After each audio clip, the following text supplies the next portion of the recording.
Hayop ka, Rico. Isang pirma lang ang hinihingi ko para sa anak namin ni Gina. Hindi mo pa maibigay? Ang boses ng asawa ko ay parang lason sa gitna ng hapdi ng aking sariwang tahi. Habang yakap ko ang aming sanggol, tinapon niya ang dokumento sa mukha ko. Ngunit hindi ako luluha. Tapos na ang panahong ako ang tagalinis ng dumi ninyo. Isang hakbang palabas ng ospital at hinding-hindi na ako lilingon pa. Sino ang mananalo sa huli? Pirmahan mo na ito, Maricel. Huwag ka nang mag-inarte dahil para naman ito sa bata. Isang pirma lang at tapos na ang usapan. Ang boses ni Rico ay parang matalim na bakal na humiwa sa gitna ng katahimikan ng silid sa ospital. Inilapag niya ang isang pirasong papel sa ibabaw ng kumot, mismo sa tapat ng nanginginig na kamay ni Maricel. Hindi ito dokumento para sa kanilang anak. Ito ay ang birth certificate ng bata sa kabilang kalsada, ang anak ni Rico sa ibang babae. Si Maricel ay nakahiga pa rin, tila isang lantang bulaklak na pilit bumabangon mula sa pagkakahimbing. Sa ilalim ng makapal na kumot, ramdam niya ang bawat tibok ng hapdi mula sa kanyang sariwang tahi. Ang operasyon ay natapos lamang ilang oras ang nakalilipas at ang bawat hininga niya ay may kaakibat na parang sinusunod na kutsilyo sa kanyang tiyan. Sa tabi niya, sa loob ng isang maliit na plastic na crib, ay ang kanilang bagong silang na sanggol. Ang dahilan kung bakit tinitiis niya ang lahat ng sakit.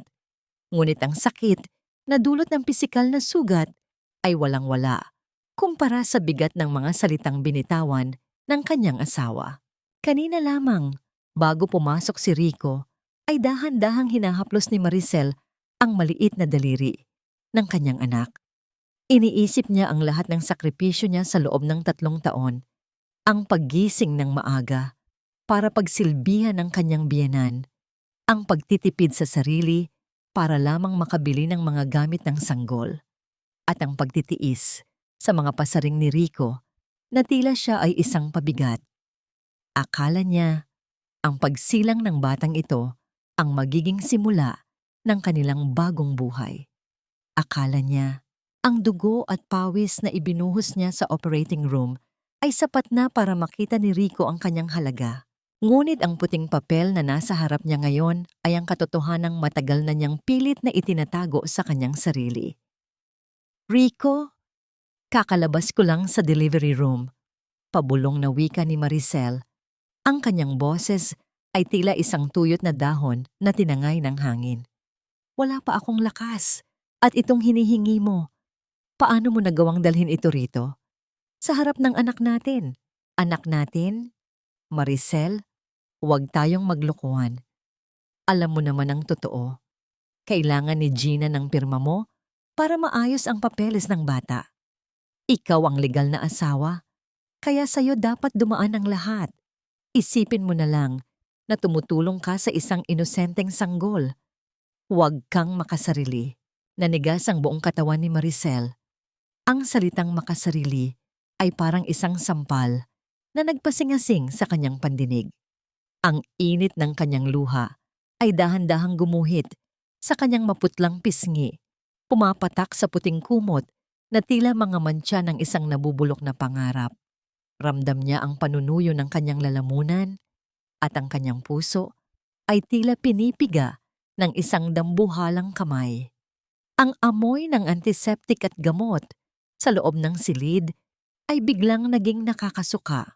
Tiningnan niya ang kanyang asawa, ang lalaking pinangakuan niya ng habang buhay. Ngunit sa mga mata ni Rico, wala siyang nakitang pag-aalala, walang pagmamahal, at mas lalong walang pagsisisi.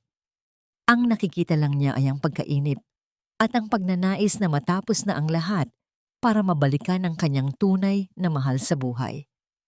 Ang bawat segundo ng katahimikan ay tila 1,000 karayom na tumutusok sa kanyang kaluluwa.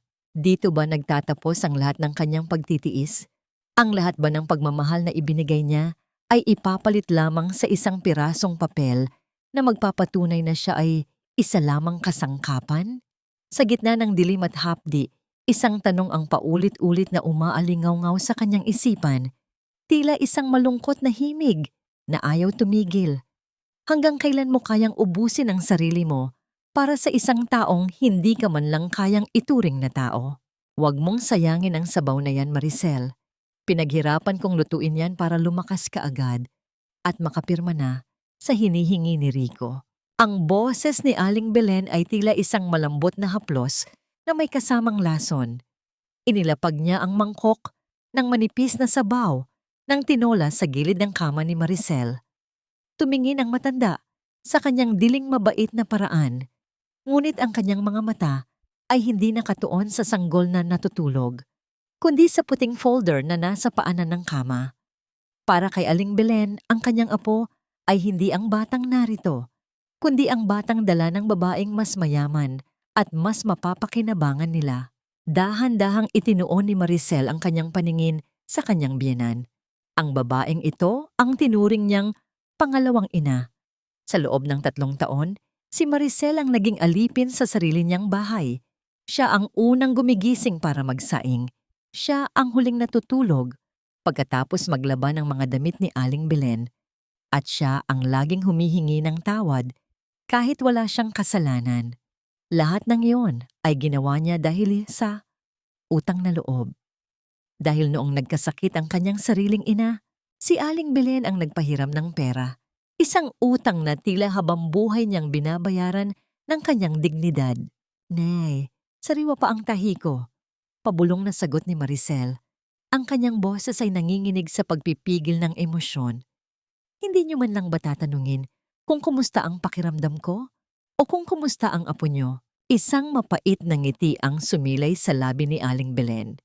Inayos niya ang kanyang malapad na saya bago muling nagsalita.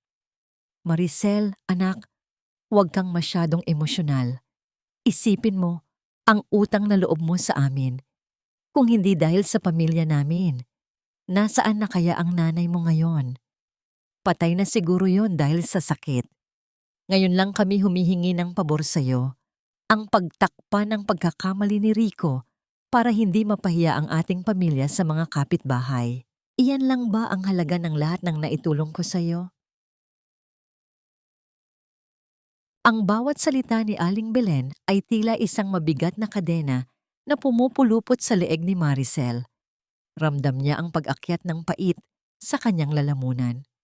Sa gitna ng kanilang usapan, dahan-dahang kinuha ni Maricel ang kanyang bag sa ilalim ng unan.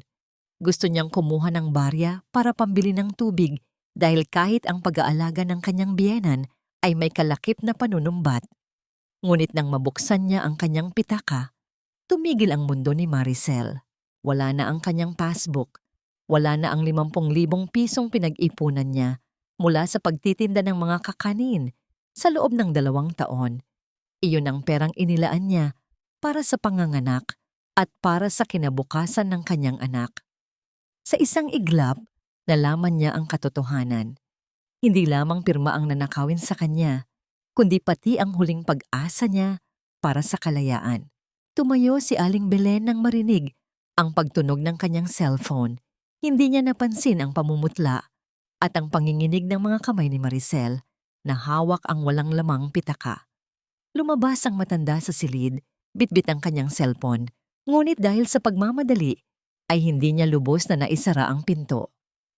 Sa gitna ng nakabibinging katahimikan ng pasilyo ng ospital, narinig ni Maricel ang malinaw na boses ng kanyang biyenan sa kabilang linya. Hello, Gina. Huwag kang mag-alala, iha. Konting tiis na lang at mapapapirma ko na ang tangang ito. Pagkatapos nito, itatapon na namin siya sa kalsada kasama ang batang iyan. Ang mahalaga ay makuha natin ang suporta mula sa pamilya mo para kay Rico. Oo, hayaan mo lang siyang magdusa rito. Ang mga salitang iyon ay parang isang malamig na tubig na ibinuhos sa nagbabagang puso ni Maricel. Ang kanyang mga mata, na dati ay puno ng luha ng pagmamakaawa, ay biglang nagbago. May isang bagong apoy na sumiklab sa loob niya. Isang apoy na hindi gawa sa galit, kundi sa isang matibay na desisyon. Ang bawat tibok ng kanyang sugat ay hindi na nagpapaalala ng sakit, kundi ng bawat kasinungalingang ipinakain sa kanya. Tumingin siya sa kanyang anak na mahimbing na natutulog. Sa unang pagkakataon, Hindi na takot ang naramdaman ni Maricel, kundi isang matinding paninindigan. Sino ang tanga, Aling Belen? Magulat kayo kung sino ang mawawalan ng lahat. Ang liwanag mula sa screen ng kanyang luma at basag na cellphone ay tila isang maliit na sulo sa gitna ng madilim at malamig na silid ng ospital. Sa bawat pagpindot ni Maricel sa mga numero, ang kanyang daliri ay nanginginig, hindi dahil sa lamig ng aircon, kundi dahil sa takot na baka ang huling pinto na kanyang kakatukin ay sarado rin para sa kanya. Nay, Nay, tulungan niyo po ako. Halos pabulong na pagsamo ni Maricel nang sagutin ng kanyang ina ang tawag. Ang kanyang boses ay puno ng pagsusumamo. Ang uri ng boses na tanging ang isang anak na gumuho ang mundo ang makakagawa. Ninanakaw nila ang pera ko. Gusto ni Rico na pirmahan ko ang papeles ng anak niya sa iba. Nay, hindi ko na kaya rito. Nagkaroon ng mahabang katahimikan sa kabilang linya. Ang tanging naririnig ni Maricel ay ang malalim na paghinga ng kanyang ina. Isang tunog na tila nagdadala ng bigat ng buong mundo. Anak, makinig ka sa akin. Ang boses ng kanyang ina ay mahina, ngunit puno ng pag-aatubili. Mag-adjust ka na lang muna. Isipin mo ang kahihiyan kung maghihiwalay kayo ngayon. Saan ka pupunta? Paano ang bata? Maricel, ang pagsasama ay parang krus na kailangang pasanin. Tiisin mo na lang para sa kapayapaan. Huwag kang gagawa ng eksena na ikasisira nating lahat. Ang bawat salita ng kanyang ina ay tila mga pako na isa-isang itinatanim sa puso ni Maricel. Ang huling pader na inaasahan niyang magbibigay ng sandigan ay gumuho rin sa harap niya. Sa mundong ito, ang isang babaeng sugatan ay inaasahan pa ring maging martir para sa kapayapaan na kailanman ay hindi niya naramdaman. Dahan-dahang ibinaba ni Maricel ang telepono. Ang screen nito ay dumilim, kasabay ng huling bakas ng pag-asa sa kanyang mga mata. Siya ay mag-isa. Sa gitna ng puting silid na amoy gamot at kamatayan, napagtanto niya na walang darating para sagipin siya. Ang mga taong dapat ay nagmamahal sa kanya ay abala sa pag-aalaga sa kanilang sariling reputasyon at utang na loob. Nauuhaw siya. Ang kanyang lalamunan ay tila isang tuyot na lupang nagbibiyak-biyak. Tiningnan niya ang pitsel ng tubig sa ibabaw ng mesa. Ilang hakbang lamang ang layo mula sa kanyang kama. Kanina pa lumabas si Rico at ang kanyang biyenan. Iniiwan siyang tila isang kagamitang tapos ng pakinabangan. Kailangan kong tumayo. Bulong niya sa kanyang sarili. Kailangan kong mabuhay para sa anak ko. Dahan-dahan niyang itinulak ang kanyang katawan paitaas. Ang bawat galaw ay isang parusa. Ramdam niya ang pagbabanat ng kanyang balat sa bahagi ng tahi, ang hapdi na tila may mga buhay na uod na kumakain sa kanyang laman. Ang kanyang paningin ay nagdilim ng bahagya at ang kanyang hininga ay naging mabilis at mababaw. Sa isang matinding pagsisikap, naibaba niya ang kanyang mga paa sa malamig na sahig. Ang lamig ng semento ay gumapang sa kanyang buong katawan, nagbibigay ng panandaliang gulat sa kanyang namamanhid na sistema. Hawak ang bakal na gilid ng kama. Pinilit niyang itayo ang kanyang buong bigat. Ngunit sa gitna ng kanyang pagtayo, isang kakaibang init ang naramdaman niya sa kanyang tiyan.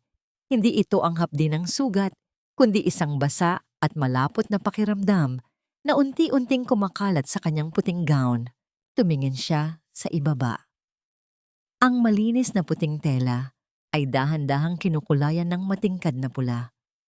Ang bawat patak ng dugo na bumabagsak sa puting sahig ay tila isang babala na ang kanyang katawan ay bumibigay na bago pa man siya makapagsimulang lumaban. Ang kanyang mga tuhod ay nanghina at ang mundo ay nagsimulang umikot ng mabilis. Ibigay mo na sa akin ang papel, Maricel. Huwag mo nang hintayin na iwanan kita rito at maglakad ka pauwi ng mag-isa kasama ang batang iyan. Ang boses ni Rico ay muling umalingaw-ngaw sa lobby ng ospital. Walang pakialam sa mga taong nakatingin. Hawak niya ang pinto ng kanilang lumang kotse, ngunit hindi para pagbuksan ng kanyang asawa, kundi para harangan ang daan nito. Ang sikat ng araw sa labas ay tila nanunukso, nagbibigay ng liwanag sa isang eksenang puno ng kadiliman. Si Maricel ay nakatayo ng bahagya. Ang kanyang isang kamay ay mahigpit na nakakapit sa strap ng kanyang bag, habang ang isa naman ay maingat na yumayakap sa kanyang sanggol na balot ng puting kumot. Bawat hininga niya ay may kasamang hapdi mula sa kanyang tahi na muling nilinis ng nurse kanina. Ngunit ang sakit sa kanyang katawan ay hindi mapantayan ang lamig na nananalatay sa kanyang mga ugat. Ang kanyang mukha ay maputla, tila isang rebulto ng pagtitiis na unti-unti nang nagkakaroon ng mga lamat. Uuwi tayo, Maricel, pero bago ka sumakay, pirmahan mo na ito. Isipin mo ang kapakanan ng bata. Gusto mo bang lumaking walang ama ang anak mo dahil lang sa pride mo? Muling giit ni Rico, inilalapit ang ballpen at ang mapangahas na dokumento sa mukha ng asawa. Tumingin si Maricel sa paligid.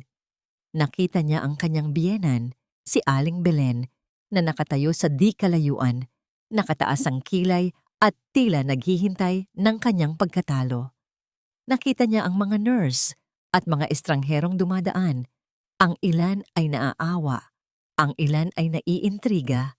Sa sandaling iyon, ang lahat ng taon ng kanyang pananahimik, ang lahat ng gabi ng kanyang pag-iyak sa dilim, at ang lahat ng sakripisyong itinuring lamang na basura ay nagtipon-tipon sa kanyang dibdib. Dahan-dahang binitawan ni Maricel ang hawak sa kanyang bag. Kinuha niya ang folder mula sa kamay ni Rico. Isang sandali ng katahimikan ang namayani, tila pati ang hangin ay tumigil sa pag-ihip. Akala ni Rico ay nanalo na siya. Ang isang mapanguyam na ngiti ay nagsimulang gumuhit sa kanyang labi. Ngunit sa isang mabilis at determinadong galaw, hinawakan ni Maricel ang dulo ng papel at buong lakas itong pinunit sa harap ng mukha ng kanyang asawa. Ang tunog ng napupunit na papel ay tila isang pagsabog sa gitna ng katahimikan. Hindi pa siya tumigil. Kinuha niya ang kanyang singsing sa kasal, ang gintong tanikala na matagal nang sumasakal sa kanyang kaluluwa, at buong lakas itong itinapon sa dibdib ni Rico. Ito ang pirma ko, Rico. Ang boses ni Maricel ay hindi na nanginginig. Ito ay malalim, matatag, at puno ng awtoridad. Ang anak ko ay hindi magkakaroon ng amang tulad mo. At ang bahay niyo? Hindi ko na yan kailangan. Mas pipiliin ko pang matulog sa kalsada kaysa huminga ng hanging puno ng kasinungalingan ninyo. Nagulat ang lahat. Ang mukha ni Rico ay nagbago mula sa pagiging kampante patungo sa matinding kahihiyan at galit. Anong gagawin mo? Saan ka pupunta? Mamamatay ka sa gutom, Maricel. Walang tatanggap sa'yo. Sigaw niya, ang kanyang mukha ay namumula sa galit. Eksaktong sa sandaling iyon, isang lumang jeepney ang huminto sa tapat ng gate ng ospital. Ang tunog ng makina nito ay tila isang paanyaya ng kalayaan. Ang driver, si Mang Lando, isang matandang lalaking may mabubuting mata na kanina pa nakamasid sa eksena, ay dahan-dahang tumango kay Maricel. Kailangan niyo po ba ng sakay, iha? Tanong ni Mang Lando. Ang kanyang boses ay puno ng respeto na matagal nang hindi naramdaman ni Maricel mula sa kahit na sino. Nang walang pag-aalinlangan, binuhat ni Maricel ang kanyang anak at ang kanyang kaunting gamit. Bawat hakbang palayo sa kotse ni Rico ay tila isang pagtanggal ng mabigat na bato sa kanyang balikat. Sumakay siya sa jeepney, hindi tinitingnan ang sumisigaw na asawa o ang nagngingit-ngit na biyenan. Habang umaandar ang sasakyan palayo, naramdaman ni Maricel ang hangin na humahaplos sa kanyang mukha. Tumingin siya sa kanyang sanggol, na himalang nanatiling tahimik sa gitna ng gulo. Isang mapait, ngunit totoong nangiti ang sumilay sa kanyang mga labi. Nakaalis na siya. Ang pinto ay sarado na. Ngunit sa gitna ng malawak na kalsada at sa hindi tiyak na bukas, isang tanong ang nananatiling nakaukit sa kanyang isipan. Ngayong wala na ang mga tanikalang gumagapos sa kanya, Kaya ba niyang itayo ang isang bagong mundo mula sa mga abo ng kanyang nakaraan? Ang bawat patak ng ulan sa bubong na yari sa kinakalawang na yero ay tila mga luha ng langit para sa isang inang wala ng ibang matakbuhan. Sa loob ng maliit na silid na amoy alikabok at lumang kahoy, nakaupo si Maricel sa isang manipis na banig. Yakap-yakap ang kanyang anak na binalot niya sa sarili niyang suot na jacket. Ang liwanag mula sa isang pundidong bumbilya ay pabalik-balik. Tila nakikiramay sa mabuhay na kalagayan ng kanyang buhay. Dinala siya ni Mang Lando sa isang liblib na eskinita sa Tondo, sa isang lumang bahay paupahan na pagmamay-ari ng isang kakilala nito. Bagaman luma at masikip, ito ang unang lugar kung saan naramdaman ni Maricel na hindi siya kailangang humingi ng paumanhin sa kanyang paghinga. Ngunit ang kalayaan ay may kaakibat na malupit na katotohanan. Pagkababa ng kanyang kaisa-isang bag, napagtanto niya kung gaano siya kawalang handa. Wala siyang gatas, wala siyang sapat na lampin, at higit sa lahat, wala siyang lakas. Dahan-dahang binuksan ni Maricel ang kanyang bag. Kinuha niya ang ilang piraso ng kanyang lumang damit at sinimulan itong punit-punitin gamit ang kanyang nanginginig na mga kamay. Ang bawat pagpunit sa tela ay tila pagpunit din sa kanyang huling ugnayan sa marangyang buhay na ipinagdamot sa kanya ni Rico. Ginawa niyang pansamantalang lampin ang mga piraso ng lumang blusa para sa kanyang anak. Sa gitna ng dilim, ang tanging tunog na naririnig ay ang mahinang paghikbi ng sanggol at ang mabilis na tibok ng puso ni Maricel. Kasabay ng paglalim ng gabi, naramdaman ni Maricel ang pag-init ng kanyang buong katawan. Hindi ito ang init ng pag-asa, kundi ang simula ng lagnat dahil sa pamamaga ng kanyang dibdib. Ang kanyang mga suso ay tila naging kasing tigas ng bato, mabigat at kumikirot sa bawat bahagyang galaw. Ramdam niya ang panginginig ng kanyang mga kalamnan at ang kanyang paningin ay nagsisimulang lumabo.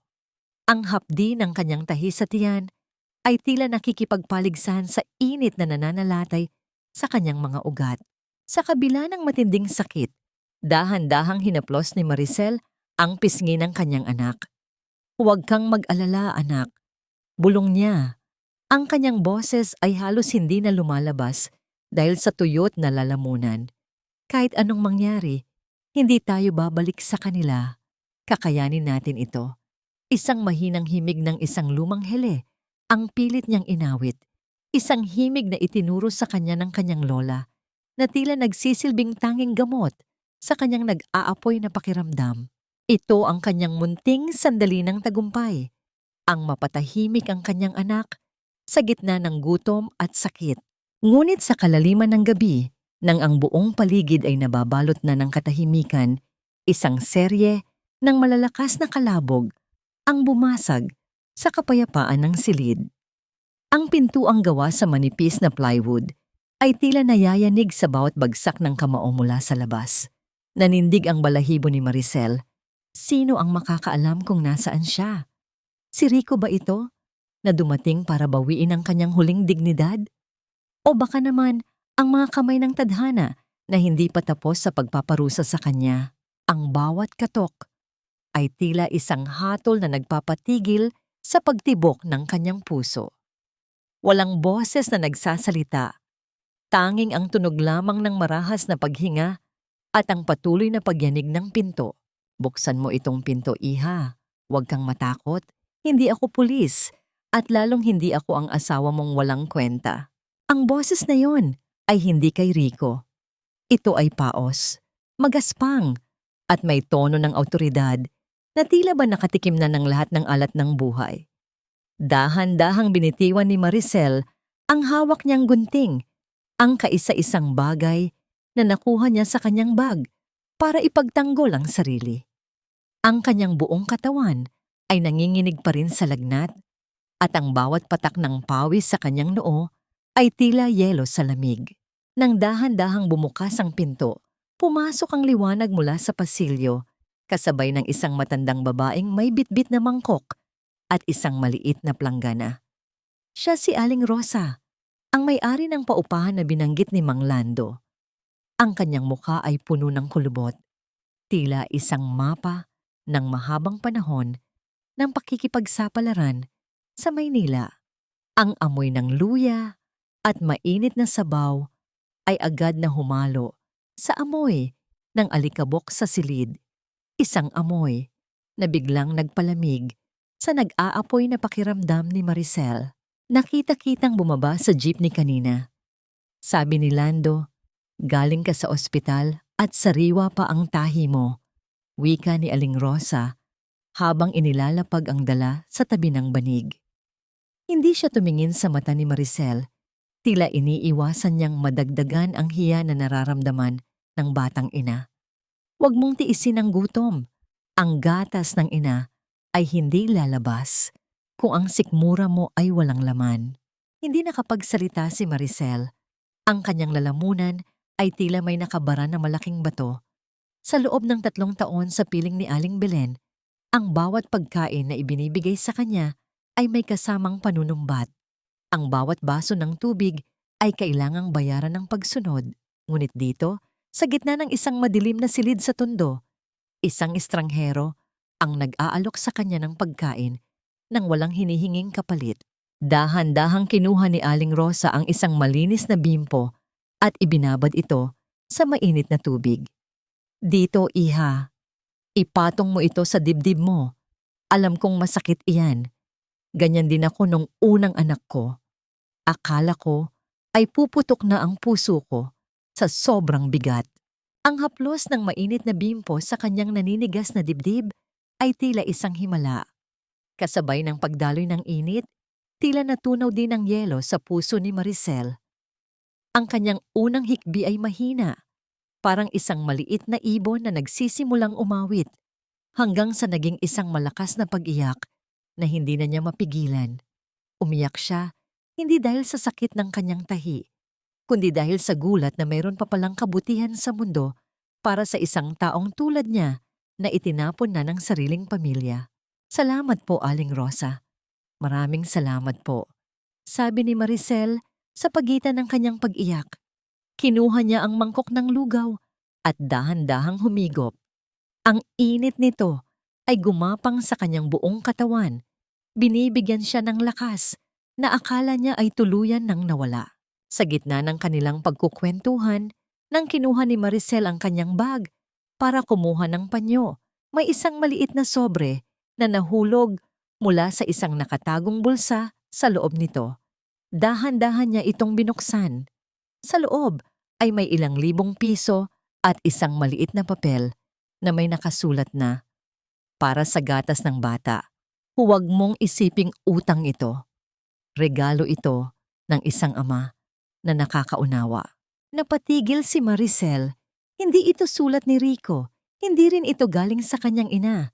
Sino ang naglagay nito sa loob ng kanyang bag noong nasa ospital pa siya? Ang misteryong ito ay tila isang bagong sinag ng araw sa gitna ng bagyo. Ngunit kasabay ng pasasalamat, isang kaba ang muling gumapang sa kanya. Sino ang taong ito na tila nakamasid sa bawat hakbang niya sa dilim? At ano ang magiging papel niya sa bagong buhay na pilit niyang itinatayo? Akala mo ba ay matataguan mo ako sa basurang lugar na ito? Maricel, kahit sa ang butas ng karayom ka magsumiksik, mahahanap at mahahanap kita. Ang boses na yon ay tila isang malansang hangin na nagmula sa isang madilim na imburnal. Nanigas si Maricel sa kanyang kinauupuan. Kasalukuyan siyang nakayuko sa tapat ng isang maliit na palanggana. Dahan-dahang nilalabhan ang kaisa-isang lampin ng kanyang anak gamit ang kanyang nanginginig na mga kamay. Ang bawat kuskos niya sa tela ay may kasamang pag-iingat dahil sa hapdi ng kanyang tahi. Ngunit ang boses ni Rico ay mas masakit pa sa anumang hiwa ng kutsilyo. Dahan-dahan siyang nag-angat ng tingin. Nakatayo si Rico sa pinto ng maliit na silid, nakapamulsa at may bakas ng pandidiri sa kanyang mukha habang tinitingnan ang paligid. Ang kanyang mga sapatos na gawa sa balat ay tila hindi bagay sa maruming sahig ng paupahan at ang kanyang pabango ay nakakasuffocate sa gitna ng amoy ng sabon at tuyot na kahoy. Tingnan mo ang sarili mo, Maricel. Mula sa marangyang bahay natin, bumagsak ka sa malakulungan ng baboy na ito? Ani Rico. Ang kanyang tawa ay maikli at puno ng pang-uuyam. Ito ba ang sinasabi mong kalayaan? Ang maging labandera sa gitna ng hirap? Napakawalang kwenta mong ina para itira ang anak ko sa ganitong lugar. Ramdam ni Maricel ang pagbilis ng tibok ng kanyang puso. Ang kanyang mga daliri ay bumaon sa basang tela ng lampin. Ang bawat salita ni Rico ay tila isang pako na pilit ibinabaon sa kanyang bungo. Sinusubukang gibain ang maliit na pundasyon ng lakas na pilit niyang itinatayo sa loob ng ilang araw. Ang kanyang lalamunan ay nanunuyo at ang takot ay tila isang malamig na kamay na humahawak sa kanyang leeg. Bakit ka narito, Rico? Halos pabulong na tanong ni Maricel. Nakuha niyo na ang lahat sa akin. Ninakaw niyo ang pera ko. Pinunit ko na ang papeles. Ano pa ang gusto mo? Lumapit si Rico. Ang tunog ng kanyang bawat hakbang sa kahoy na sahig ay tila isang hatol ng kamatayan. Huminto siya sa tapat ni Maricel at itinuro ang gintong kwintas na suot nito. Isang maliit na krus na pamana pa ng kanyang lola, ang kaisa-isang bagay na hindi niya binitawan sa kabila ng hirap. Ibigay mo sa akin ang kwintas na yan. Kay lola yan at hindi nararapat na suot iyan ng isang babaeng iniwan ng asawa niya. Utos ni Rico. Ang kanyang boses ay naging seryoso at mapanganib. Kailangan niya ni nanay para sa kanyang gamot. At huwag kang magkakamaling tumanggi dahil alam nating dalawa na wala kang karapatan sa anumang pag-aari ng pamilya ko. Napahawak si Maricel sa kanyang leeg. Ang kwintas na ito ang huling alaala ng kanyang dignidad. Ang tanging bagay na nagpapaalala sa kanya na bago siya naging alipin ni Rico, siya ay minahal ng kanyang lola. Hindi ko ito ibibigay, Rico. Ito na lang ang natitira sa akin. Isang mapanganib na kislap ang lumabas sa mga mata ni Rico. Hindi siya sumagot sa pamamagitan ng salita. Sa halip, ibinaling niya ang kanyang tingin sa sanggol na mahimbing na natutulog sa ibabaw ng banig. Ang kanyang mga hakbang ay bumilis patungo sa bata. Kung ayaw mong ibigay ang kwintas, kukunin ko ang bata.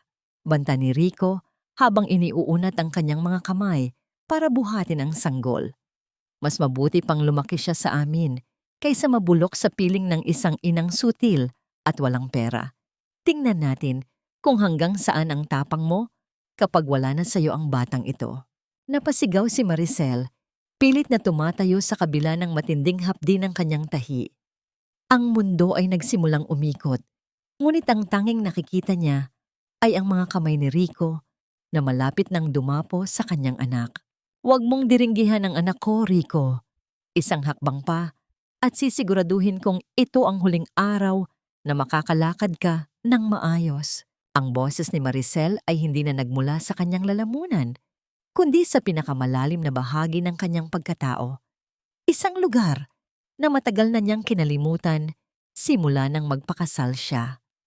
Sa kabila ng matinding hapdi, sa kanyang tiyan, na tila muling binubura ang mga tahi, nagawa niyang abutin ang isang lumang kutsilyo sa ibabaw ng maliit na mesa.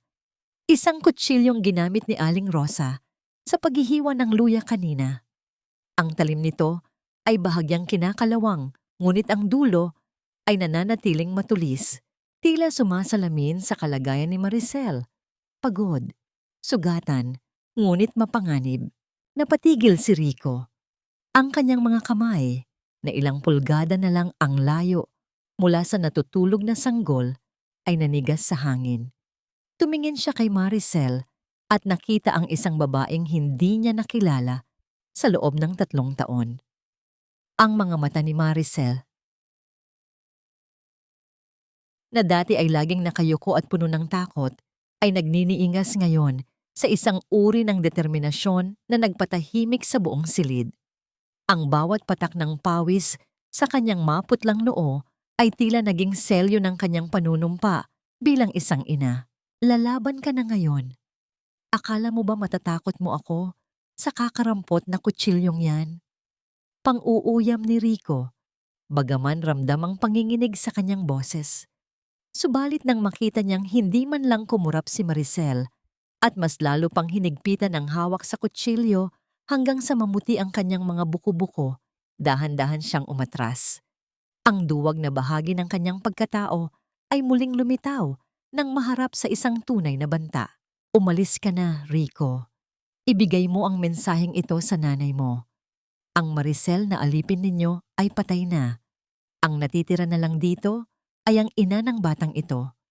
Subukan nyo kaming saktan at makikita nyo kung ano ang kayang gawin ng isang taong wala nang natitira kundi ang kanyang dangal.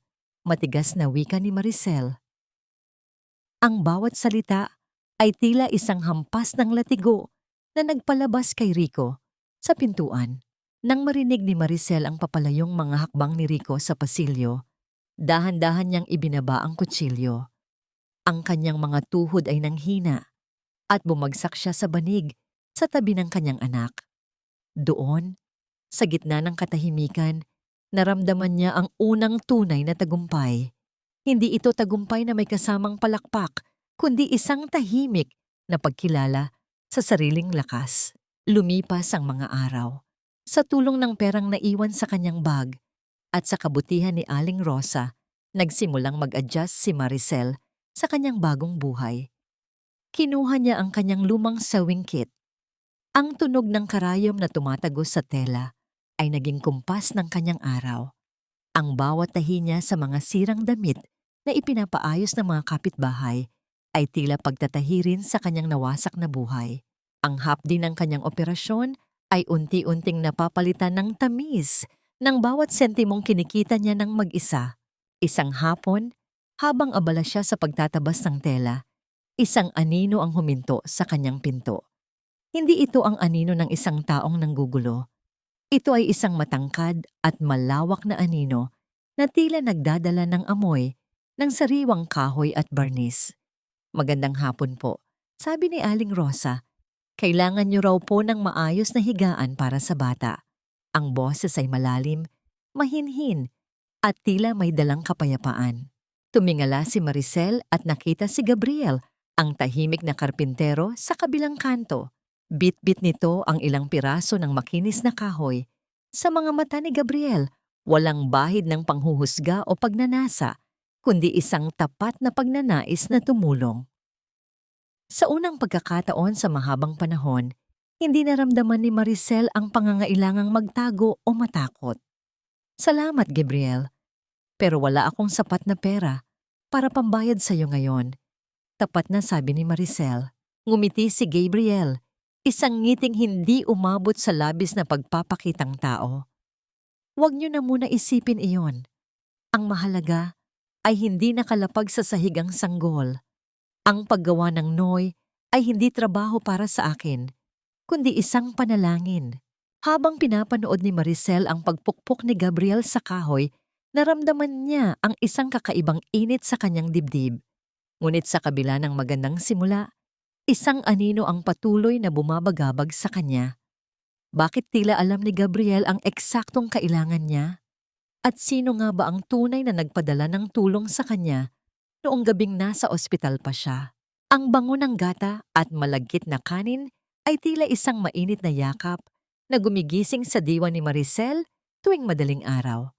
Sa loob ng maliit na kusinang yon, ang tunog ng banayad na pagkulo ng biko sa malaking kawali ay nagsisilbing musika ng kanyang bagong simula. Ang bawat pag-ikot ng sandok sa malapot na kanin ay nangangailangan ng lakas. Isang lakas na hindi niya akalain. Nataglay niya matapos ang operasyon, ngunit ang bawat patak ng pawis ay tila naghuhugas sa mga alaala ng kanyang mapait na nakaraan. Ang biko ni Maricel ay mabilis na nakilala sa maliit na komunidad sa Tondo. Ang mga kapitbahay na dati ay tinitingnan siya ng may pag-aalinlangan, ngayon ay pumipila na sa harap ng kanyang pinto bago pa man sumikat ang araw. Ang bawat sentimong kinikita niya ay itinatabi niya sa isang maliit na lata ng biskwit. Isang simpleng sisidlan na ngayon ay mas mahalaga pa sa anumang bank account na kontrolado ni Rico noon. Si Gabriel ay naging palaging bisita sa kanyang munting tahanan. Hindi ito pumupunta para manggulo, kundi para magdala ng mga tirang kahoy na ginagawa niyang maliliit na laruan para sa anak ni Maricel. Madalas, habang abala si Maricel sa pagbabalot ng mga kakanin, kukunin ni Gabriel ang bata at dahan-dahang itatayon sa kanyang matitipunong bisig. Ang kaibahan ng malalaking kamay ng karpintero sa maliit na katawan ng sanggol ay isang tanawing nagbibigay kay Maricel ng hindi maipaliwanag na katiwasayan. Isang hapon, habang ang ulan ay malumanay na tumitilaok sa bubungan, narinig ni Maricel ang isang mahinang himig. Si Gabriel ay nakaupo sa tabi ng Noy, dahan-dahang inaawit ang isang lumang hele na narinig lamang ni Maricel mula sa mga matatanda sa probinsya. Ang boses ni Gabriel ay malalim, may bahagyang panginginig na tila nagdadala ng mga kwento ng lumbay at pag-asa. Iyan ang laging kinakanta sa akin ni nanay noon, bulong ni Gabriel nang mapansing nakatingin si Maricel. Sabi niya, ang kanta ay hindi lang para sa pandinig, kundi para patulugin ang takot sa loob ng puso. Lumapit si Maricel at tumayo sa tabi ni Gabriel. Sa sandaling iyon, ang distansya sa pagitan nila ay tila nawala. Naramdaman ni Maricel ang init mula sa katawan ng lalaki. Isang init na hindi nakakasunog, kundi nakakapagpakalma. Ang bawat tibok ng puso niya ay tila sumasabay sa himig ng hele. Ito ang tinatawag nilang kilig. Isang pakiramdam na akala ni Maricel ay tuluyan ng namatay kasama ng kanyang tiwala sa mga lalaki. Ngunit higit sa kilig, ito ay ang pakiramdam ng pagiging ligtas. Salamat, Gabriel. Hindi lang sa Noy, kundi sa lahat. Tapat na, sabi ni Maricel. Ang kanyang mga mata ay nagniningning sa ilalim ng malamlam na ilaw. Ngumiti si Gabriel at sa pagkakataong ito, ang kanyang mga kamay ay dahan-dahang lumapit sa kamay ni Maricel na nakapatong sa gilid ng Noy. Isang banayad na haplos lamang, isang sandali ng pag-unawa na hindi na kailangan ng mga salita. Ngunit ang kapayapaang iyon ay biglang nabasag nang tumunog ang lumang cellphone ni Maricel sa ibabaw ng mesa. Isang mensahe mula sa isang hindi kilalang numero ang lumitaw sa screen. Nagbabayad na si Rico sa mga kasalanan niya. Pero mag-ingat ka, Maricel. Ang sugatang aso ay mas lalong nagiging mabagsik bago ito tuluyang mamatay.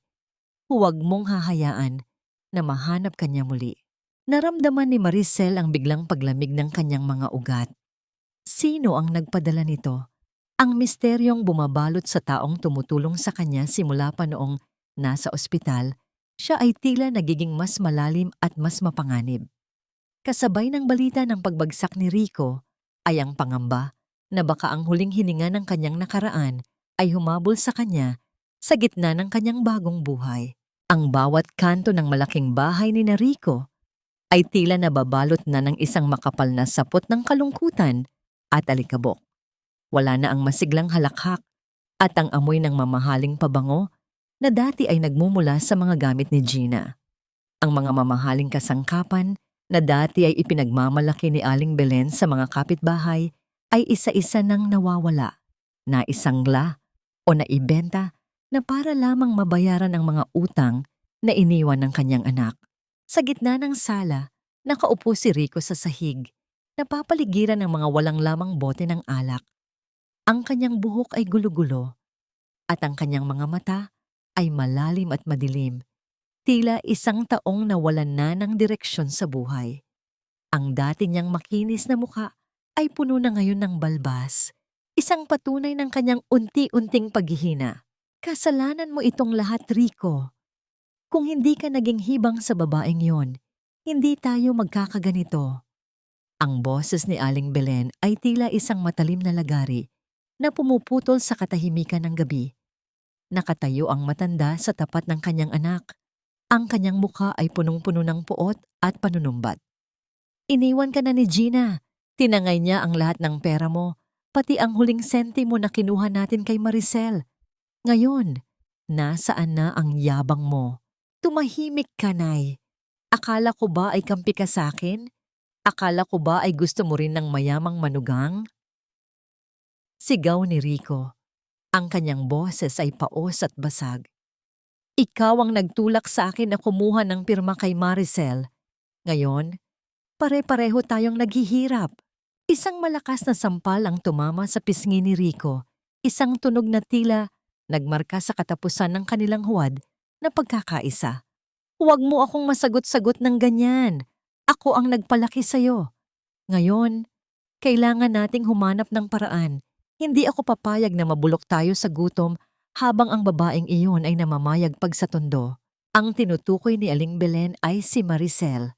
Nakabalita ang matanda na ang negosyong biko ni Maricel ay lumalago na at balitang-balita ang sarap nito hanggang sa kabilang bayan. Para kay Aling Belen, ang tagumpay ni Maricel ay tila isang insulto sa kanyang pagkatao.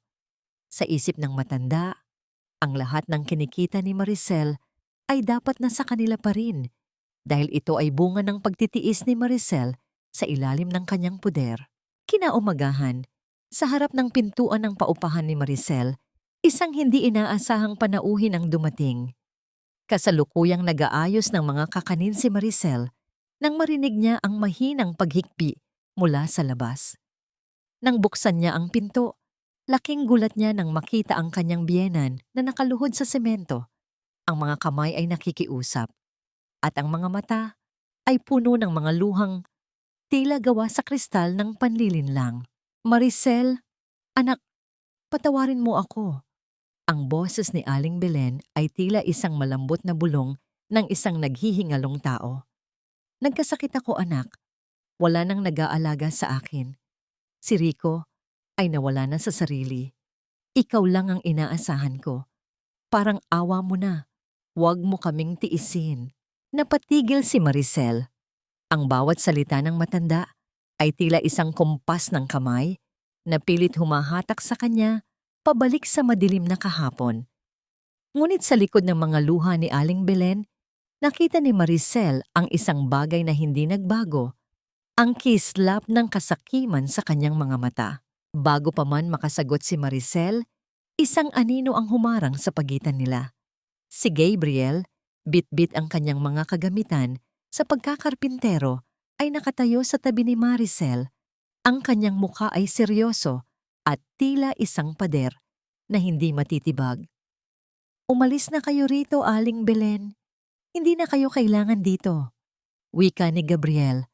Ang kanyang boses ay mababa, ngunit puno ng babala. Ngunit hindi natinag si Aling Belen. Isang mapait na ngiti ang dahan-dahang gumuhit sa kanyang labi habang nakatingin kay Gabriel. Kaya pala ayaw mo nang bumalik. May bago ka na palang karpintero na nag-aayos ng iyong buhay. Ngunit tandaan mo, Maricel, ang kasal ay hindi natatapos sa pagtakas lang.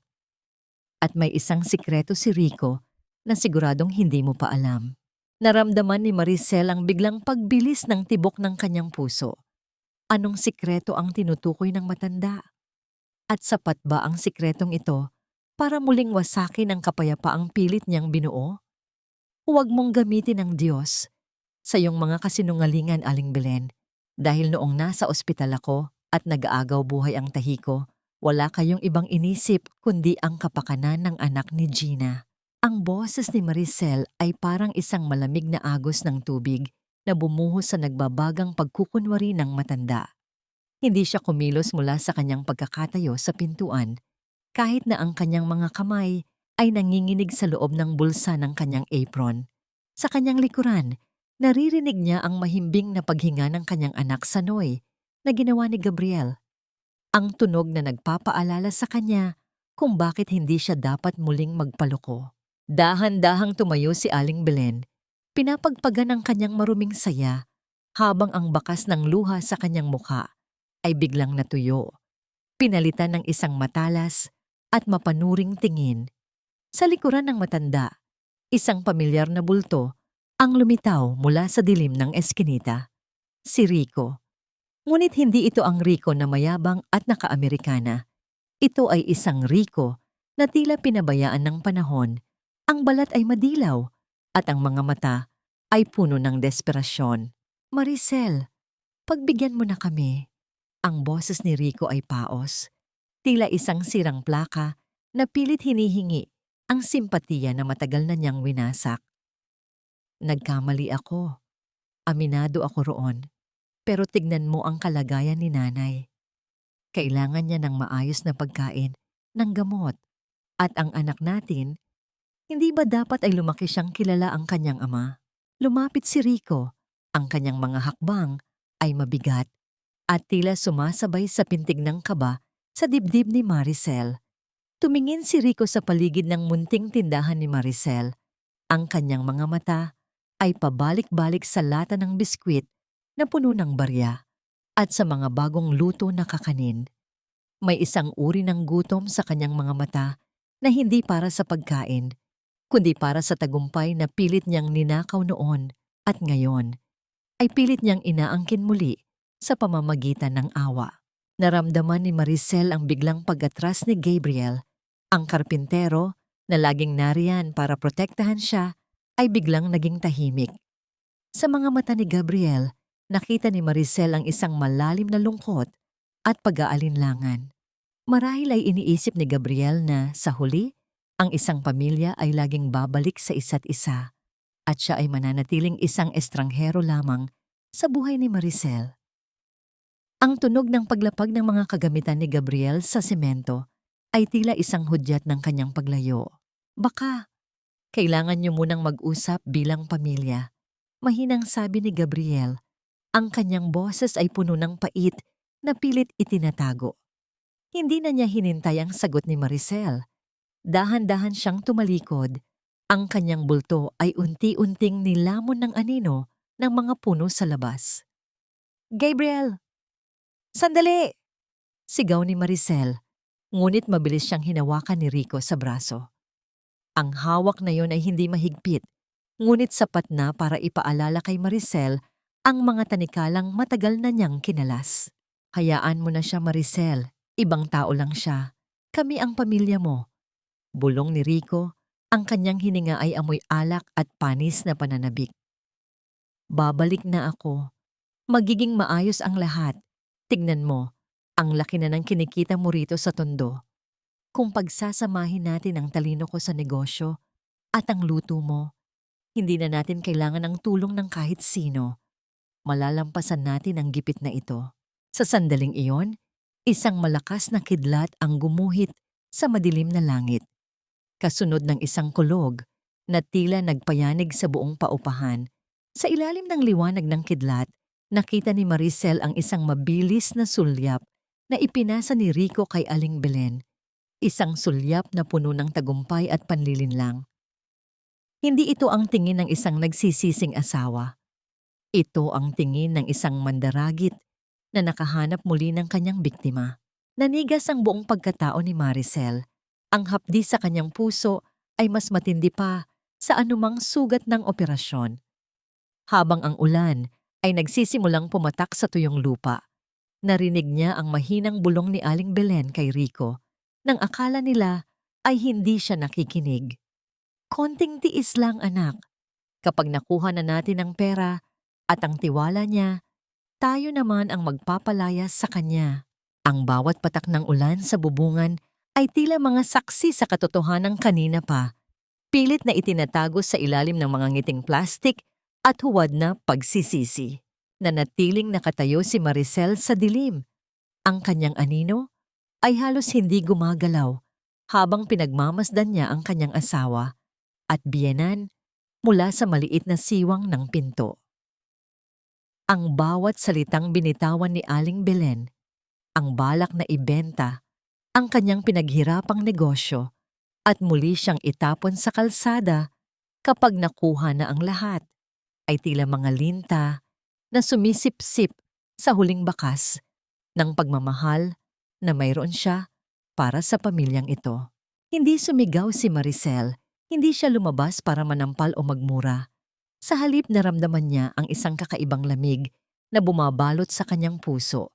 Isang uri ng lamig na tanging ang isang taong sagad na ang sakit ang makakaramdam. Dahan-dahan niyang hinaplos ang kanyang tiyan sa tapat ng peklat ng kanyang operasyon. Ang hapdi roon ay tila nagbigay sa kanya ng huling hudyat. Tapos na ang panahon ng pagiging biktima. Maricel, iha, ano na ang desisyon mo? Muling tawag ni Aling Belen, ang boses ay punong-puno ng kunwaring pag-aalala. Huminga ng malalim si Maricel nang muli siyang humarap sa kanila. Ang kanyang mga mata ay wala ng bakas ng luha. Isang malambot at tila sumusukong ng ngiti ang iginuhit niya sa kanyang mga labi. Isang maskara na mas matibay pa sa suot ni Rico. Sige, Rico. Nay, uuwi na ako bukas. Malumanay na sagot ni Maricel. Tama kayo. Para sa kapakanan ng bata, kailangang buo ang pamilya natin. Pero kailangan ko pang ayusin ang mga gamit ko rito at magpaalam kay Aling Rosa. Ang kislap ng tagumpay sa mga mata ni Rico ay tila isang malakas na sampal sa gabi. Sabi ko na nga ba, hindi mo kami matitiis. Huwag kang mag-alala, Maricel. Babawi ako sa'yo. Bukas na bukas, susunduin ka namin. Nang makaalis ang dalawa, mabilis na lumabas si Maricel sa ulanan. Hindi siya nagpunta kay Aling Rosa. Tinakbo niya ang daan patungo sa talyer ni Gabriel. Nakita niya ang lalaki na nakatalikod, abalang nagliligpit ng mga gamit. Ang kanyang bawat galaw ay puno ng bigat at lungkot. Gabriel. Ang boses ni Maricel ay halos malunod sa tunog ng ulan. Napatigil ang karpintero. Nang lumingon siya, ang kanyang mga mata ay tila nagtatanong, puno ng sakit na hindi kayang bigkasin. Bakit ka narito, Maricel? Akala ko ba ay mag-iimpake ka na para sa pagbabalik mo sa kanila?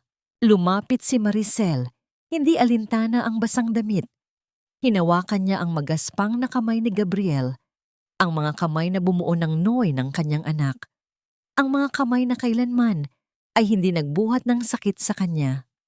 Makinig ka sa akin, Gabriel. Babalik ako sa kanila, pero hindi para manatili. Babalik ako para tapusin ang lahat ng ugnayan ko sa pamilyang iyon sa paraang hindi na nila ako kailanman magagambala pa. Naguluhan si Gabriel, ngunit nang makita ang determinasyon sa mga mata ni Maricel, unti-unting lumuwag ang kanyang pagkakahawak sa kanyang sariling dibdib. Anong balak mo?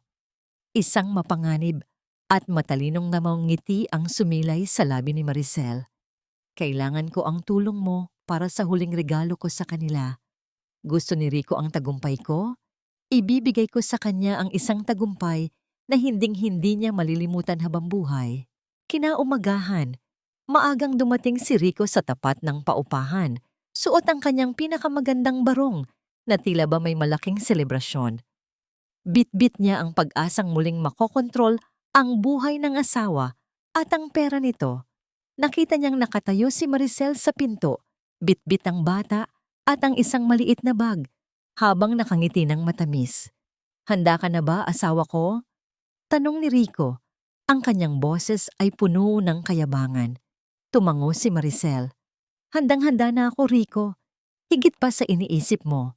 Habang sumasakay sila sa kotse, hindi alam ni Rico na sa likod ng mga ngiting iyon ay isang matalinong plano na ang dulo ay hindi ang kanilang muling pagsasama, kundi ang isang katarungang matagal nang nakabinbin.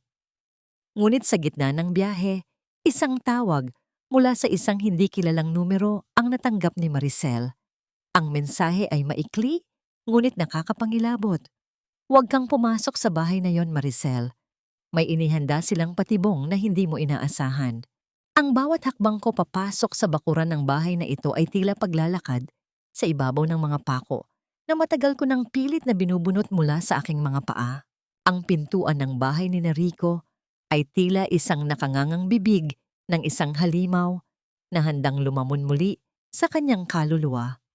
Sa loob, ang amoy ng luma at saradong silid ay sumalubong sa kanya, ang amoy ng 3 taon ng kanyang pagtitiis. Nakikita ni Maricel si Aling Belen na nakaupo sa sofa, may hawak na tsaa at may isang plastik na ngiti na tila hindi abot sa kanyang mga mata. Sa tabi ng matanda ay may nakahandang mga dokumento. Ang huling patibong para sa negosyo ni Maricel. Iha, mabuti at nakarating ka na. Magpahinga ka muna at mamaya ay pag-usapan natin ang paglilipat ng iyong mga papeles para mas lumago ang iyong tindahan. Malambing na wika ni Aling Bele. Ang bawat salita ng matanda ay tila isang madulas na ahas na bumabalot sa leeg ni Maricel. Tumingin si Maricel kay Rico na noon ay abalang-abala sa pagkuha ng kanyang mga gamit sa sasakyan. Alam ni Maricel na ang bawat kilos ng mag-ina ay isang maingat na dula. Ngunit hindi nila alam na ang kanilang biktima ay hindi na ang babaeng sugatan na lumabas sa ospital ilang linggo na ang nakalilipas. Rico, Nay, bago ang lahat, meron akong gustong ipakita sa inyo. Mahinang sabi ni Maricel. Inilapag niya ang kanyang bag sa mesa, katabi ng mga dokumentong inihanda ni Aling Belen. Alam ko ang tungkol sa utang niyo kay Gina. Alam ko na ang bahay na ito ay nakasanla na at balak niyo akong gamitin para mabawi ang lahat. Napatigil ang mag-ina.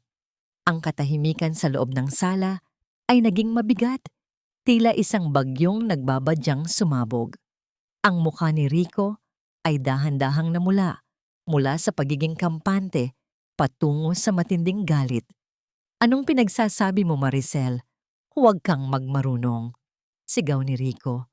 Ang kanyang boses ay tila isang kulog na nagpayanig sa mga baso sa mesa. Hindi ako nagmamarunong, Rico. Natuto lang ako.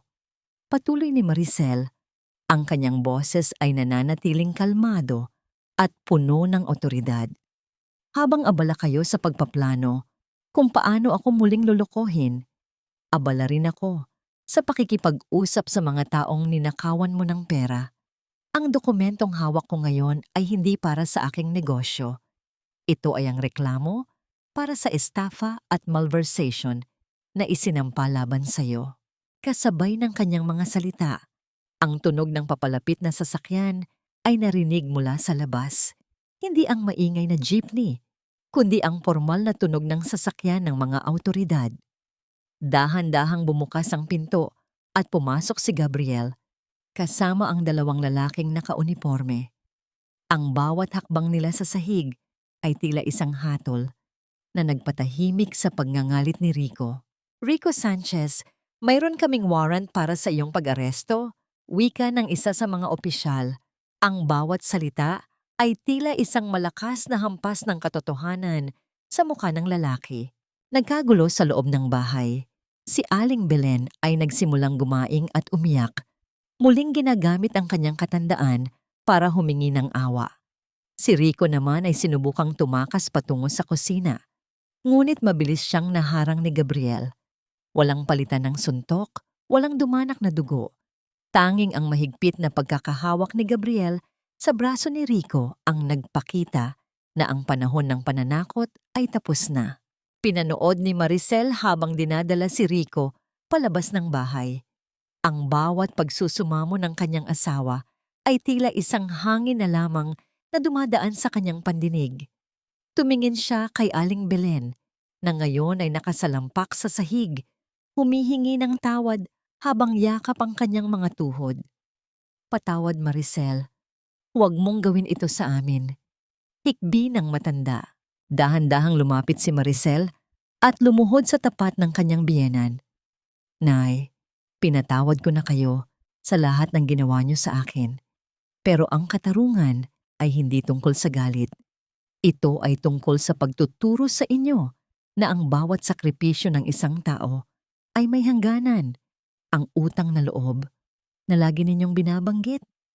Binayaran ko na yon ng dugo at luha ko sa loob ng 3 taon. Wala na akong utang sa inyo. Tumayo si Maricel at binuhat ang kanyang anak. Sa labas, ang sikat ng araw ay tila mas maliwanag kaysa sa anumang araw na naalala niya. Lumapit si Gabriel sa kanya. Ang kanyang mukha ay puno ng paghanga at respeto. Tapos na ba, Maricel? Tanong ni Gabriel. Ang kanyang boses ay tila isang ligtas na kanlungan. Tumango si Maricel habang pinagmamasdan ang paalis na sasakyan ng mga pulis. Tapos na ang pagiging biktima, Gabriel. Pero ang tunay na laban para sa aking kapayapaan ay nagsisimula pa lamang. Ngunit sa gitna ng kanyang paglaya, napansin ni Maricel ang isang puting sobre na naiwan sa mesa ni Aling Belen. Isang sobre na may pangalan ng kanyang ina. Ano ang kinalaman ng kanyang sariling ina sa mga plano ni Rico? Ang bawat gilid ng puting sobreng hawak ko ay tila isang matalim na labahan na dahan-dahang humihiwa sa aking mga daliri. Ngunit ang sakit na dulot nito ay wala sa kalingkingan ng katotohanang nakatago sa loob. Dahan-dahang binuksan ni Maricel ang sobre sa harap ni Gabriel habang ang hangin sa labas ay tila tumigil sa pag-ihip upang makiramay sa kanyang kaba. Sa loob ay may isang sulat na may pirma ng kanyang ina, si Aling Maria, at isang resibo ng malaking halaga ng pera mula kay Aling Bele. Doon, sa mga salitang nakasulat sa lumang papel, nalaman ni Maricel ang pinakamasakit na lihim. Ang kanyang ina ay tumanggap ng pera mula sa pamilya ni Rico upang pilitin si Maricel na manatili sa kasal, kahit pa alam nito ang lahat ng pang-aabuso at panloloko. Ang utang na loob na laging isinusumbat sa kanya ay isang kasunduang binayaran ng sarili niyang kaligayahan. Naramdaman ni Maricel ang panghihina ng kanyang mga tuhod. Ang taong nagbigay sa kanya ng buhay ang siya ring nagbenta ng kanyang kapayapaan. Ang bawat luhang ibinuhos niya sa loob ng 3 taon ay tila naging mga barya sa bulsa ng kanyang ina. Maricel, ayos ka lang ba? Ang boses ni Gabriel ay puno ng pag-aalala. Dahan-dahang ipinatong ng lalaki ang kanyang kamay sa balikat ni Maricel. Isang haplos na nagpapaalala sa kanya na sa gitna ng lahat ng pagtataksil, meron pang isang taong handang sumalo sa kanya. Kailangan ko siyang makita, Gabriel, pabulong na sabi ni Maricel. Ang kanyang mga mata ay tuyo na sa sobrang sakit. Dinala siya ni Gabriel sa maliit na bahay ng kanyang ina sa probinsya. Natagpuan nila si Aling Maria na abala sa paglalaba sa likod bahay. Ang tunog ng pagkuskus ng damit sa batya ay tila isang ritmo ng isang buhay na puno ng pagtatago. Nang makita ni Aling Maria si Maricel, agad na bumagsak ang hawak nitong sabon sa semento. Nay, bakit? Ang tanong ni Maricel ay maikli, ngunit sapat na para gumuho ang mundo ng kanyang ina. Ipinakita niya ang sobre. Walang nagawa si Aling Maria, kundi ang umiyak at lumuhod sa harap ng kanyang anak. Maricel, patawarin mo ako. Kailangan namin ng pera noon para sa operasyon ng kapatid mo. Akala ko, kapag naging asawa mo si Rico, magiging maayos ang buhay mo. Hindi ko alam na mauuwi sa ganito. Tiningnan ni Maricel ang kanyang ina. Ang babaeng dati ay tinitingnan niya ng may buong paggalang. Sa sandaling iyon, naramdaman niya ang huling piraso ng kanyang galit na unti-unting natutunaw, pinalitan ng isang malalim na awa. Ngunit kasabay nito ay ang isang matibay na desisyon. Pinatawad na kita, Nay, pero hindi ko na kayang bumalik sa kung ano tayo noon. Ang tiwala ay parang basong nabasag. Maaari mong dilaan ang mga piraso, pero hinding-hindi mo na ito mabubuo nang walang sugat. Wika ni Maricel. Ang kanyang boses ay kalmado, ngunit may pinalidad. Lumabas si Maricel mula sa bakuran ng kanyang ina. Sa tapat ng gate, naghihintay si Gabriel. Hindi ito nagsalita. Hindi nagtanong. Sa halip, binuksan ni Gabriel ang pinto ng sasakyan at kinuha ang sanggol mula sa bisig ni Maricel upang bigyan siya ng pagkakataong huminga. Habang naglalakad sila patungo sa dalampasigan na malapit sa kanilang dinaraanan, tumigil sila para panoorin ang paglubog ng araw. Ang langit ay puno ng kulay kahel at lila. Tila isang canvas ng paghilom. Dahan-dahang sumandal si Maricel sa balikat ni Gabriel. Naramdaman niya ang init ng katawan ng lalaki, ang tibok ng puso nito na tila isang pangako ng bagong bukas. Gabriel, salamat sa hindi pag-iwan sa akin, bulong ni Maricel. Hinawakan ni Gabriel ang kamay ni Maricel, pinagsama ang kanilang mga daliri sa gitna ng malamlam na liwanag. Sabi ko sa iyo, Maricel, Ang paggawa ng Noy ay simula pa lang. Ang tunay na proyekto ko ay ang makita kang nakangiti ng totoo, nang walang takot. Sa unang pagkakataon sa mahabang panahon, naramdaman ni Maricel na ang kanyang mga sugat ay hindi na kumikirot. Ang mga ito ay nagiging mga peklat na lamang, mga tanda ng isang laban na kanyang napanalunan. Ngunit sa gitna ng katahimikan, isang maliit na bata ang lumapit sa kanila. Bitbit ang isang piraso ng papel na may guhit ng isang bahay. Ito ba ang huling pahiwatig ng tadhana para sa kanilang dalawa? Ang bango ng bagong luto na biko ay humahalo sa amoy ng sariwang kape. Tila isang masayang awit na sumasalubong sa bawat taong dumadaan sa harap ng aking bagong tindahan. Isang taon na ang lumipas mula nang huling humakbang si Maricel palayo sa anino ng pamilya Sanchez. Ngayon, sa harap ng isang maliit, ngunit malinis na gusali na may karatulang liyab ni Maricel, nakatayo ang isang babaeng hindi nabakas ang hirap at sakit ng nakaraan. Ang kanyang balat ay may gintong kinang ng sikat ng araw, at ang kanyang mga mata ay nagniningning na sa pag-asa. Sa loob ng tindahan, ang tunog ng masiglang pag-uusap ng mga mamimili at ang banayad na kalansing ng mga barya sa cash register ay nagsisilbing kumpas ng kanyang tagumpay. Hindi naging madali ang lahat. Ang bawat sentimong ipinambili niya ng mga kagamitan ay mula sa puyat at pagod. Ngunit sa bawat pagkakataong nararamdaman niya ang panghihina, tinitingnan lamang niya ang kanyang anak, na ngayon ay malusog at masayang naglalaro sa isang maliit na sulok ng tindahan at muling bumabalik ang kanyang lakas. Isang pamilyar na bulto ang pumasok sa pinto. Bit-bit ang isang bungkos ng mga sariwang bulaklak ng gumamela. Si Gabriel, ang lalaking nanatili sa kanyang tabi noong wala siyang kahit na ano, at hanggang ngayon ay patuloy na bumubuo ng mga pangarap kasama niya. Lumapit si Gabriel kay Maricel at sa isang banayad na galaw, inayos niya ang bahagyang nagulong buhok ng babae. Ang haplos ng kanyang mga daliri sa noo ni Maricel ay tila isang bendisyon ng kapayapaan. Para sa pinakamatapang na babaeng kilala ko, bulong ni Gabriel, ang kanyang boses ay malalim at puno ng paghanga. Inilapag niya ang mga bulaklak sa ibabaw ng counter, katabi ng mga luto ng kakanin. Handa na ba ang lahat para sa ating munting selebrasyon mamaya?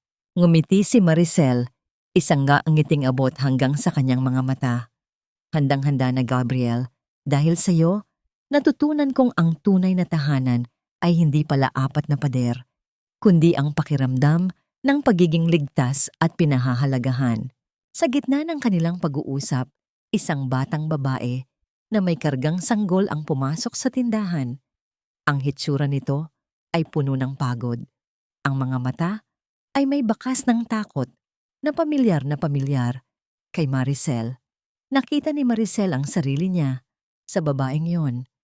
Sugatan, nawawala, at naghahanap ng kakapitan. Dahan-dahang lumapit si Maricel. Hindi siya nag-alok ng paninda. Sa halip, kinuha niya ang isang baso ng mainit na tsa at isang hiwa ng pinakamalambot niyang biko. Inilapag niya ito sa harap ng babae at hinawakan ang malamig na kamay nito. "Huwag kang matakot, iha." Malumanay na wika ni Maricel. Ang kanyang boses ay puno ng kalinga na tila isang hile. "Kumain ka muna. Pagkatapos, kung gusto mo, pakikinggan ko ang kwento mo. Dito, hindi ka mag-iisa." Sa sandaling iyon, napagtanto ni Maricel ang tunay na dahilan kung bakit siya pinadaan sa matinding hirap. Hindi lang ito para sa sarili niyang kalayaan, kundi para maging isang tanglaw para sa mga katulad niyang dumaan sa dilim. Ang bawat sugat niya ay naging isang mapa na gagabay sa iba patungo sa paghilom. Habang lumulubog ang araw, naglakad sina Maricel at Gabriel sa harap ng kanilang tindahan, hawak ang kamay ng kanilang anak na nagsisimula na ring humakbang. Ang tunog ng kanilang mga tawa ay tila isang panalangin na lumilipad patungo sa langit. Tiningnan ni Maricel ang kanyang tiyan sa tapat ng peklat na kailanman ay hindi na mabubura. Nginitian niya ito.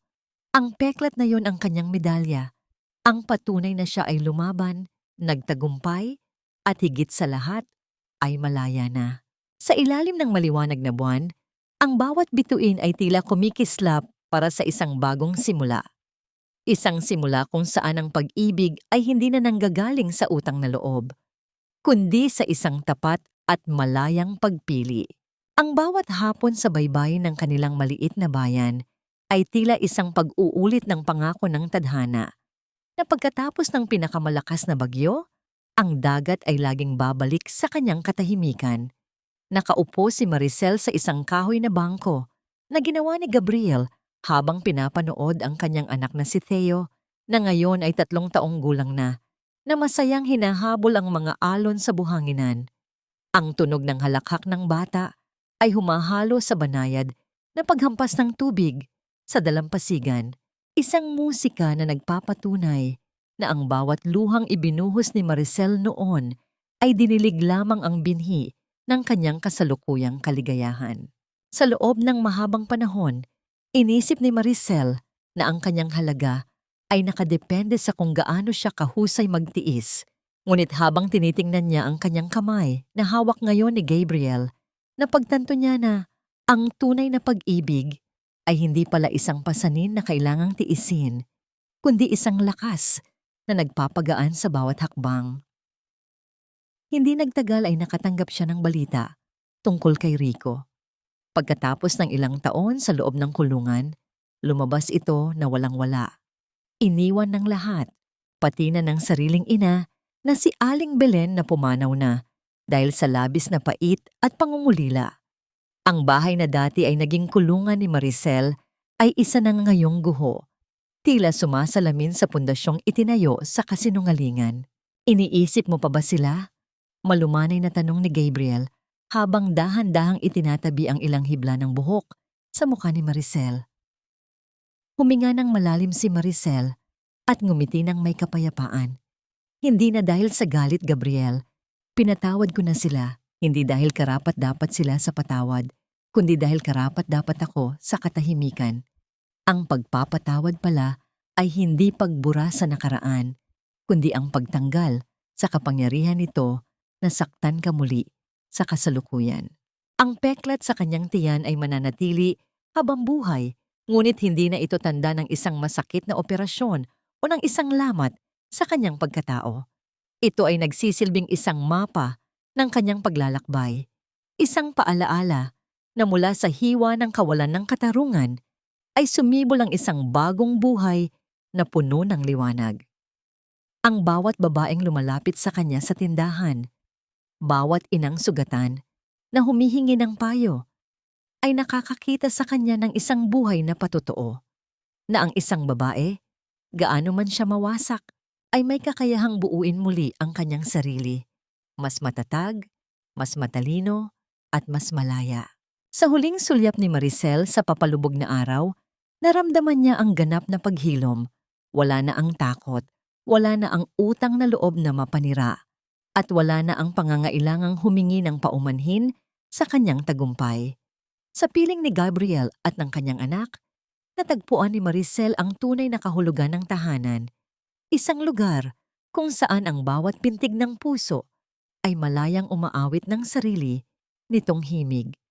Ang kwento ni Maricel ay hindi nagtatapos sa pagtakas, kundi sa isang matapang na pagpili na mabuhay ng may dangal sa bawat sandali ng kanyang natitirang buhay.